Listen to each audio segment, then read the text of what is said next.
Welcome to the Adjunct CEO Podcast with your host, the Adjunct CEO, Dean Akers. Tips, ideas, and interviews with top leaders to help you and your business when results matter.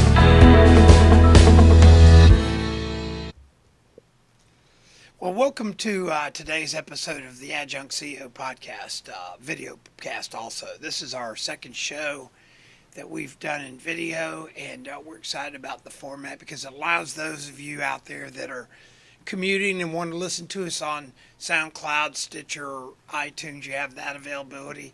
But if you want to go to YouTube or some of the other channels, you can watch the show, although we're just really narratively talking. But today I have something that has prompted me to come up with some conversations with some executives recently that were expressing their frustration with their teams. And so I started looking back in previous companies that I've had the opportunity to be the CEO of, both mine and as I've been brought in as a hired CEO. And I'm reminded of how people feel frustrated with the performance and accountability of their teams. And I hear it all the time. Dean, I'm just frustrated. The accountability of my team, the performance of my team, I can't get them motivated, on and on and on and on and on. Today I'd like to make a suggestion to you. The person you should be the most frustrated with, if that is happening to you now, the person you should be most frustrated with is yourself. Now, you're probably sitting there going, what? How could I be frustrated with myself? It's those people that work for me or around me, or people that within if I'm a nonprofit or if I'm a volunteer group, they just aren't motivated. And I would suggest to you that, they are motivated. And today I want to share some things that have helped me in my career to help that phenomenon, to create empowerment and to get people accountable. And one of the biggest things I find when people are frustrated and we go back and we look at what they're doing, they're instinctively micromanaging. They're wanting to touch everything. And they're doing it, I think, out of fear that the people aren't accountable, but in reality, they're creating a whole culture of cripples. And so the question is, you got to ask yourself, are you micromanaging? And I'm going to give you some examples. One of the biggest examples that I've seen in my career, and I've sat with CEOs in a meeting and then watched their people come in and just watch them pummel the initiative of their teams. And by the way, this isn't just C-levels. This is middle management, especially with the people that work for them. So they have a plan. Everybody wants to execute something. And so they say, I want you to, let's say, design a logo.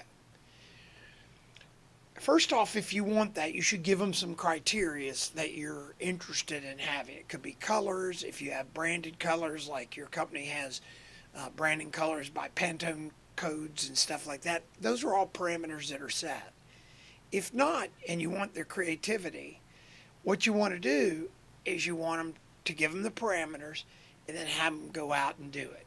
Now, if they bring you back an A, B, C choice and they ask, which do you like better, that's okay to say, I like B better than C or A.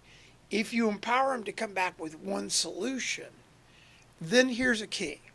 And I have seen this time and time again. So somebody comes back with a solution to you. It's not exactly what you would do. And when I mean exactly, you sit there.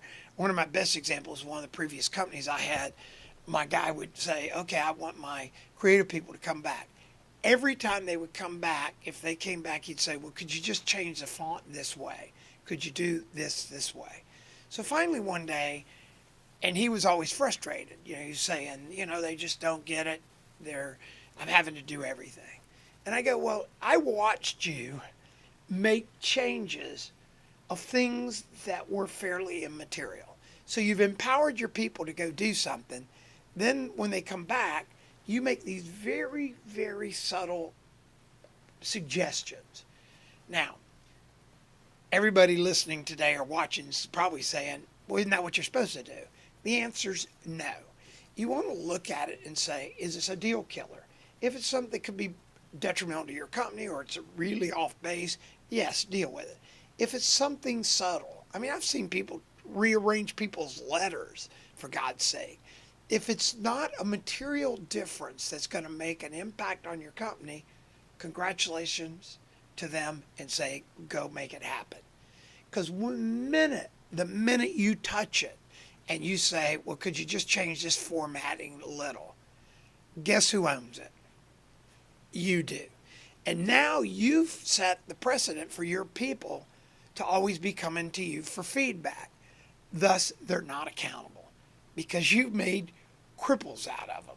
You've made cripples out of them. So one of the other techniques is if there's something that's not a game or a deal breaker also, is learn to ask really quality open-ended questions.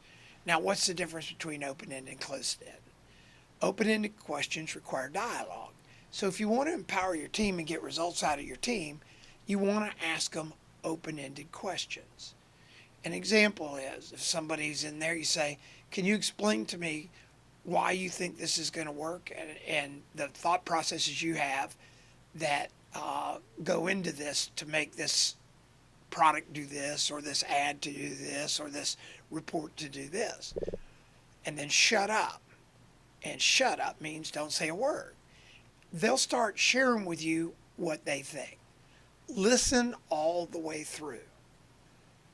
What you're going to find is most of the times as you start creating this empowered, accountable phenomena, they're going to really do well thought out projects, and there's going to be minimal things you may want to change, but don't change them. Let them continue to own it. Let them continue to own it. If there's something you want to change that might be a little bit of direction, you could say, how do we reach this client? And they go, well, we may want to do something a little different. You go, well, what would you do? And they go, we ought to do this. Coincidentally enough, a lot of times it's your idea. So it's pretty comical because at the end of the day, it ends up being exactly what you wanted. So that's the other thing. The other thing, when you start setting out for accountability, I got to show you, the people that are watching today will see it. Those that aren't will hear it and they can picture it. I started this about, I don't know, I'm going to say 30 years ago. We would have guys that would be late for meetings and stuff, and everybody always had an excuse. So we as a group bought a deck of cards, and they're blank cards. An example of one of them would be this card right here. Well, that has a joker on it. But they would be like a blank card. And we get a blank card, and when we have a blank card, we simply write something on the back of it. And so it's blank, and everybody writes their 5 favorite excuses. So here's one. Used it in the rig or what, something, broke something. The point is, this excuse is about as good as the one they're going to give anyway. So then we put it in here. It's a blank card. We got all these cards in the shoe. We shuffle them up. Then when somebody has an excuse, we go, here's our excuse box. We have it at all our meetings. We have it at all our events. And what happens, anybody can call it. They can call it on me. They can call it on each other. But if somebody starts whimpering out an excuse, we simply pull one of these out, and it's left it at SG's Deli.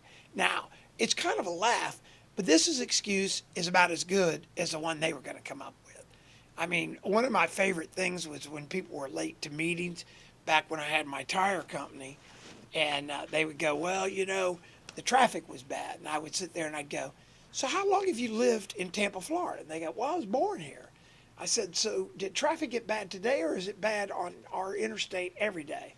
And they would say, well, it's bad every day. And I said, so you're late because the traffic's bad? Well, yeah. Well, no, you're late because you're late, because you know the traffic's bad. So you didn't put a contingency in there. Draw one of these excuses out. Bingo. Here comes one. Draw one out. Putin uses it to rig the election. I don't know who came up with that in our team, but so it's always comical, and it's just about as good as the one you're going to have. So get yourself an excuse box. Get some blank cards. Get your people used to coming up with solutions and not excuses. not excuses.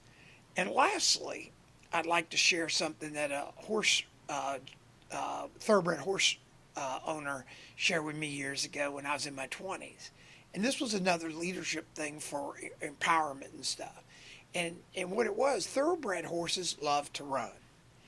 And he took me out on his thoroughbred farm and said, I'm going to teach you a leadership tip, Dean. And I go, okay, what is it? He goes, in your company, you want people that win and run. I go, of course we do. Who doesn't? He said, but most companies treat their thoroughbreds like old nags horses. And I go, what are you talking about? So he put me in his truck and he took me out to his thoroughbred farm. And he showed me the difference between a regular horse pasture and a thoroughbred horse pasture. Thoroughbreds love to run, and they freak out if they're caged in. So here's this pasture, 10, 15, 20 acres, I don't know what it was, with fence lines, and at every perpendicular point in the fence, there was a subtle curve. And I go, what's that for? He said, well, our horses love to run. This allows them to run. This allows them to run that fence line. They come to that sort of subtle curve, and they run, keep on running. They never realize they're fenced in. I went, oh my God, that's so cool. He goes, exactly. So when you're developing your company and you're developing your skills as a leader, you want to make sure that you put curved fence lines at the perpendiculars. So your thoroughbreds are always running, never feel fenced in. However, you always have them fenced in. So it's a subtle technique that when you learn to ask those open-ended questions, you learn to take the excuses out of your company, you learn to empower your people to take their ideas, and if they're good, use them, don't touch them, and you'll create an accountable organization that you can grow to great levels of success. So I hope everybody's enjoying our video cast. I really appreciate with the thousands of downloads. By the way, we're in over 42 countries now we've been listened to. Again, if you have questions, I appreciate everybody that emails me with help@theadjunctceo.com, help@theadjunctceo.com. I've helped some people this week for free. I've built PV lists for them, business plans, business models. I'm here to help you. So if you need help or you have a question on any of the shows, feel free to email me at help@adjunctceo.com and I'll get back with you. And there's absolutely no charge. I want to make sure we're helping you. So until we meet again, have a great week.